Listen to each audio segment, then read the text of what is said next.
사랑하는 성도 여러분, 2월 29일 목요일 여러분들의 모든 길 가운데 주님과 동행하시는 축복이 있기를 소망합니다. 오늘 우리가 함께 묵상하실 하나님 말씀은 히브리서 11장 8절에서 22절의 말씀입니다. 믿음으로 아브라함은 부르심을 받았을 때 순종하여 장래의 유업으로 받을 땅에 나아갈새 갈 바를 알지 못하고 나아갔으며 믿음으로 그가 이방의 땅에 있는 것 같이 약속의 땅에 거류하여 동일한 약속을 유업으로 함께 받은 이삭 및 야곱과 더불어 장막에 거하였으니 이는 그가 하나님이 계획하시고 지으실 터가 있는 성을 바랐음이라. 믿음으로 사라 자신도 나이가 많아 단산하였으나 잉태할 수 있는 힘을 얻었으니 이는 약속하신 이를 미쁘신 줄 알았음이라. 이러므로 죽은 자와 같은 한 사람으로 말미암아 하늘의 허다한 별과 또 해변의 무수한 모래와 같이 많은 후손이 생육하였느니라.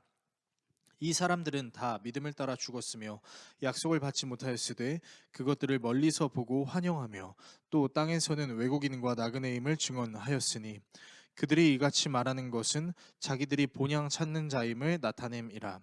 그들이 나온 바 본향을 생각하였더라면 돌아갈 기회가 있었으려니와 그들이 이제는 더 나은 본향을 사모하니 곧 하늘에 있는 것이라.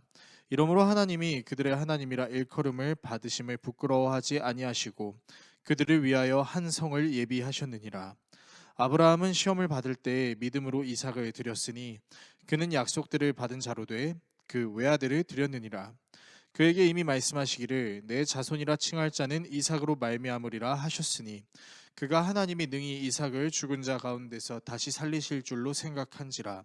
비유컨대 그를 죽은 자 가운데서 도로 받은 것이니라. 믿음으로 이삭은 장차 있을 일에 대하여 야곱과 에서에게 축복하였으며 믿음으로 야곱은 죽을 때에 요셉의 각 아들에게 축복하고 그 지팡이 머리에 의지하여 경배하였으며 믿음으로 요셉은 임종시에 이스라엘 자손들이 떠날 것을 말하고 또 자기 뼈를 위하여 명하였으며. 아멘. 히브리서 11장은 믿음장으로서 각 시대에 대한 믿음의 사람들을 다루고 있는데요. 첫 번째 시대의 사람은 아벨, 에녹, 노아, 족장 시대 이전의 사람들이었습니다. 그리고 오늘 본문 두 번째 시대의 사람들에 대한 내용은 바로 족장 시대의 사람들입니다. 족장 시대의 사람들에 대한 내용으로 아브라함과 사라, 이삭, 야곱, 요셉에 대한 내용이 나오는데요. 이들의 믿음의 내용은 다음과 같습니다. 먼저 아브라함은 부르심을 받았을 때 즉각적으로 순종합니다. 물론 그가 갈대아 우르에 있다가 부르심을 따라 하란을 인도하신 땅으로 생각해서 간 적도 있었지만 그는 다시 하나님의 부르심에 즉각적으로 반응하여 가나안 땅으로 가게 되죠. 놀라운 사실은 아브라함은 하나님이 보여주실 땅으로 가라 라는 말에 무턱대고 따라갔다라는 사실입니다. 하나님께서 어디로 가라 라고 말씀하시지 않으셨다라는 것이죠. 나중에 아브라함이 가나안 땅에 도달했을 때 하나님께서 이 땅을 너와 내 자손에게 주리라 라고 말씀하시는 창세기 12장 7절의 말씀을 생각하면 아브라함은 자신이 어디로 가야 하는지를 알지 못함에도 불구하고 하나님이 가라고 할 때 즉각적으로 순종했다라는 것입니다. 이후 아브라함은 자신의 아들 이삭을 제물로 바쳐야 하는 상황 속에서도 망설임 없이 순종합니다. 역시 하나님께서 능히 이삭을 죽은 자 가운데서 다시 살리실 줄로 믿는 믿음이 있었기 때문이죠. 그래서 히브리서의 저자는 아브라함이 이삭을 제물로 바친 사건에 대해 죽은 자 가운데서 도로받은 것이다 라고 비유하기도 합니다. 후에 이삭을 제물로 바치는 이 사건은 하나님께서 예수 그리스도를 통해 온 인류의 죄를 사하시기 위한 예표가 되기도 합니다. 사라는 자궁의 기능이 다했음에도 불구하고 하나님이 말씀하신 대로 자녀를 낳게 됩니다. 물론 사라 또한 노력을 의지하고 그 노력이 되지 않은 상태에서 하나님을 불신하는 실수를 저지르기도 했지만 하나님께서 결국 사라를 통해 이삭을 낳게 하심으로 아브라함의 자손이 이후에 하늘의 허다한 별과 해변의 무수한 모래와 같이 되게 하시는 것이죠.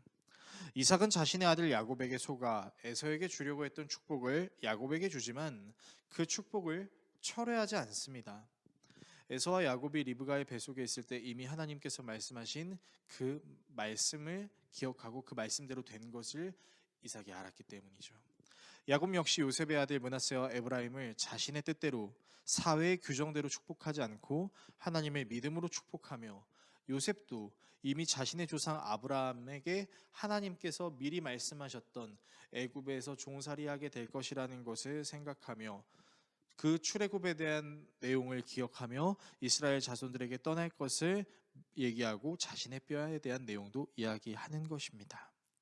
오늘의 말씀을 어떻게 우리의 삶에 적용해야 할까요?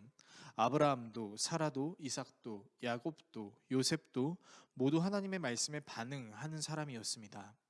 물론 한 번도 흔들리지 않는 순종을 했다라고 말할 수 없는 인물도 분명히 존재하지만, 아브라함과 사라는 바랄 수 없는 중에 바라는 믿음을 지켰고, 이삭과 야곱, 요셉 역시 하나님의 말씀을 잊지 않고 기억하며 그 믿음을 지킴으로 이들이 보여준 믿음의 모습의 끝은 하나님의 말씀대로 하는 것이었습니다.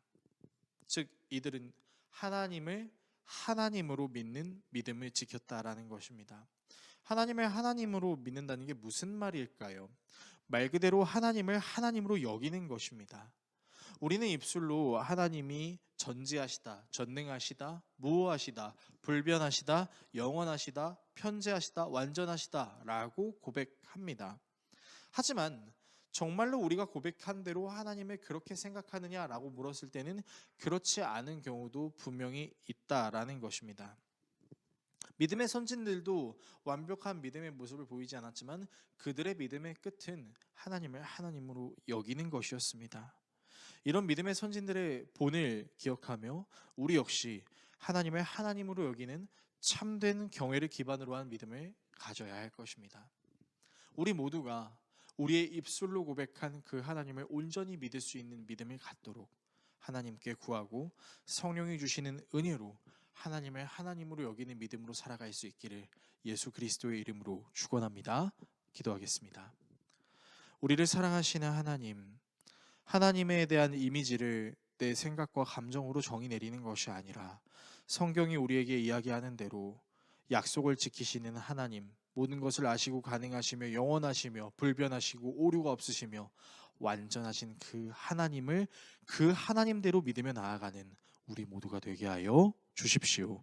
예수 그리스도의 이름으로 기도드립니다. 아멘.